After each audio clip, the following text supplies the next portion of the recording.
नमस्कार साथियों, हंसवाहिनी GK classes में आप सभी लोगों का हार्दिक स्वागत। मैं रणवीर सिंह राठौड़ और हम लोग पढ़ेंगे साथियों राजस्थान में प्रजामंडल आंदोलन। और प्रजामंडल आंदोलन के तहत हमने काफ़ी आंदोलन करवाए हैं, तो एक और दो और छोटे छोटे आंदोलनों को हम कवर करते हैं और बहुत ही संक्षेप से छोटी सी क्लास रहेगी, आप लोगों को इसको कंठस्थ कर लेना है। ठीक, अब हम पढ़ेंगे हाड़ौती हाड़ौती जो प्रजामंडल आंदोलन है, और साथ साथ में उसमें हम बूंदी को भी समाहित करेंगे। लीजिए शुरू करते हैं। सबसे पहले बूंदी प्रजामंडल।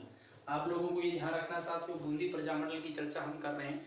बूंदी किसान आंदोलन की 1921 में शुरू हुआ था, है ना, सॉरी 1922 में, वैसे बूंदी वैसे 22, लेकिन ये देखना थोड़ा सा 1931 में है। ठीक है, बूंदी प्रजामंडल कब होता है? बूंदी प्रजामंडल की स्थापना 1931 में होती है। ठीक है, और कांतिलाल इसके क्या होते हैं साथियों? अध्यक्ष होते हैं। बहुत इंपॉर्टेंट बात है, यानी कि कांतिलाल जी इसके क्या होते हैं? श्री कांतिलाल जी इसके क्या होते हैं? अध्यक्ष होते हैं। बूंदी प्रजामंडल की स्थापना 1931, कांतिलाल जी अध्यक्ष। इसको लोकप्रिय कौन बनाता है बूंदी प्रजामंडल को? ऋषि दत्त मेहता। ऋषि दत्त मेहता, ब्रज सुंदर शर्मा, हरि मोहन माथुर, तीन व्यक्ति मिलते हैं। ऋषि दत्त शर्मा, ब्रज मोहन माथुर, हरि मोहन माथुर। ठीक है, हाँ सॉरी, ब्रज सुंदर शर्मा, एक ऋषि दत्त मेहता और हरि मोहन माथुर, इन तीनों व्यक्ति मिलकर लोकप्रिय बनाते हैं। किसको भाई? बूंदी प्रजामंडल को। देखो यार कैसे करना है बूंदी प्रजामंडल। 1931 में इसकी स्थापना होती है। कांतिलाल, बूंदी को खाते ही चेहरे पर क्या आ जाती है? कांति, है ना, हाँ बूंदी लाल होती है तो कांति, ठीक है, कांति आ जाती है। और लोकप्रिय लोकप्रिय किस किसने बनाया? ऋषि दत्त मेहता। जैसे याद करना है कि ऋषि कहाँ पर रहता है? ब्रज पर। ठीक है, तो ब्रिज, है ना, और हरि का क्या करता है? भजन। तो ऋषि मेहता, ब्रज सुंदर शर्मा, हरि मोहन माथुर क्या करते हैं? लोकप्रिय बनाते हैं। अब देखिए सबसे इंपॉर्टेंट चीज 1937 में क्या होता है? प्रजामंडल के अध्यक्ष कौन बनते हैं? ऋषि दत्त मेहता। पहले कौन है? कांतिलाल। 1900 कब बनते हैं? यानी कि 37 में, 31 में तो स्थापना होती है, 1937 में ऋषि दत्त मेहता क्या बन जाते हैं? इसके अध्यक्ष। रियासत के द्वारा साथियों यहाँ इन्हें बंदी बना लिया जाता है। क्या बना लिया जाता है? बंदी। और इन्हें भेज दिया जाता है अजमेर। कहाँ पर भेज दिया जाता है भाई? अजमेर भेज दिया जाता है। तो फिर अध्यक्ष कौन बनेंगे? फिर अध्यक्ष बनते हैं ब्रज सुंदर शर्मा। कौन बनते हैं? ब्रज सुंदर शर्मा। तीनों की बारी आगे, ध्यान रखना। सबसे पहले कौन बने? कांतिलाल, तीन मैंने बताया, ऋषि दत्त मेहता, ब्रज सुंदर शर्मा, हरि मोहन माथुर। तो 1937 में कौन बनते हैं? ऋषि दत्त मेहता बनते हैं। ठीक है, और ऋषि दत्त मेहता के बाद, है ना, रियासत इन्हें बंदी बनाकर अजमेर भेज देती है। तो फिर कौन बनते हैं इसके? ब्रज सुंदर शर्मा। ठीक है, अब देखिए 1944 में क्या होता है साथियों?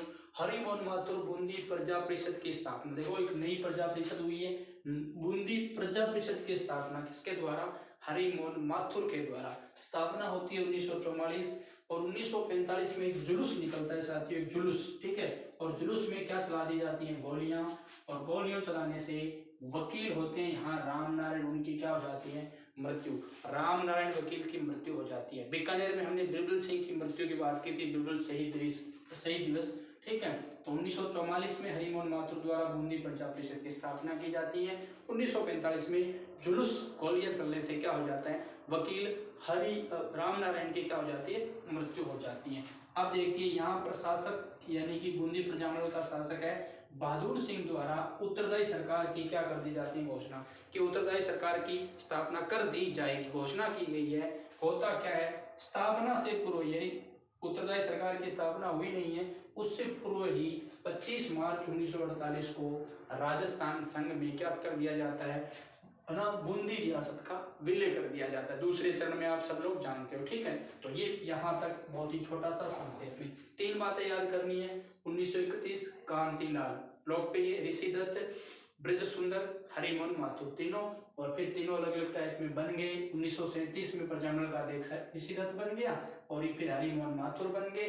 बूंदी राज्य प्रजा की स्थापना, जुलूस निकला कब? ये 44 में, वो 45 में। ठीक है, और शासक बहादुर सिंह उत्तरदायी सरकार की घोषणा करते हैं, और घोषणा इन स्थापना से पूर्व इसका विलय हो जाता है। ठीक, तो ये हो गया पूरा। अब देखिए हाड़ौती प्रजामंडल। आपके दिमाग में आ रहा कोटा, बूंदी, बारा, झालावाड़ी हाड़ौती है, लेकिन ध्यान रखना हाड़ौती प्रजामंडल अलग था। और हाड़ौती प्रजामंडल 1934 में इसकी स्थापना हुई थी। कोटा में, गौर करना, यहाँ पर एक व्यक्ति है, कोटा में जनजागृति फैलाई कौन? पंडित नेनूराम। किसने फैलाई? नेनूराम ने। और इन्होंने किसकी स्थापना की? सेवा संघ की स्थापना की। किसकी स्थापना की? सेवा संघ की स्थापना। ठीक है, गौर करना इस व्यक्ति को। कोटा से चला है, ये कोटा में जनजागृति फैलाता है पंडित नैनूराम शर्मा, और सेवा संघ की क्या करता है? स्थापना करता है।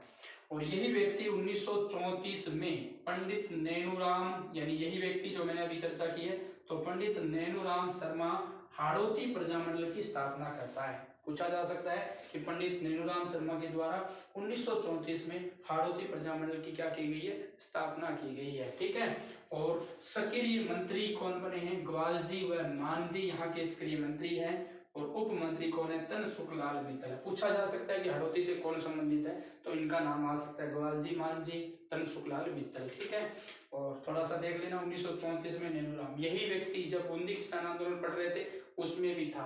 और ये व्यक्ति कोटा में भी, देखो आगे क्या होता है, रियासत के द्वारा हाड़ौती का जो प्रजामंडल है उसका दमन कर दिया जाता है। क्या कर दिया जाता है? दमन। तो फिर इसके बाद क्या होता है? नैनूराम शर्मा 1939 कोटा प्रजामंडल की स्थापना करते हैं। क्या की जाती है? कोटा प्रजामंडल की स्थापना करते हैं। बाद में जाकर के कौन? नैनूराम शर्मा। तो कितनी छोटी सी बात हुई, ये कोटा में जनजागृति फैलाते हैं नैनूराम शर्मा, सेवा संघ की स्थापना करते हैं, हाड़ौती प्रजामंडल 1934 इसकी स्थापना की जाती है। लेकिन मैंने आपको बताया कुछ सक्रिय मंत्री ग्वालजी और मांझी याद कर लेना, उप जो मंत्री है तनसुखलाल जी, और रियासत द्वारा हाड़ौती प्रजामंडल का दमन, और इसके बाद नैनूराम शर्मा 1939 में कोटा प्रजामंडल की क्या करते हैं? स्थापना करते हैं। छोटी सी क्लास और पूरी भी साथियों, अब आप मैं इजाजत चाहूंगा आपसे। जय हिंद, जय भारत, वंदे मातरम, जय हिंद की सेना।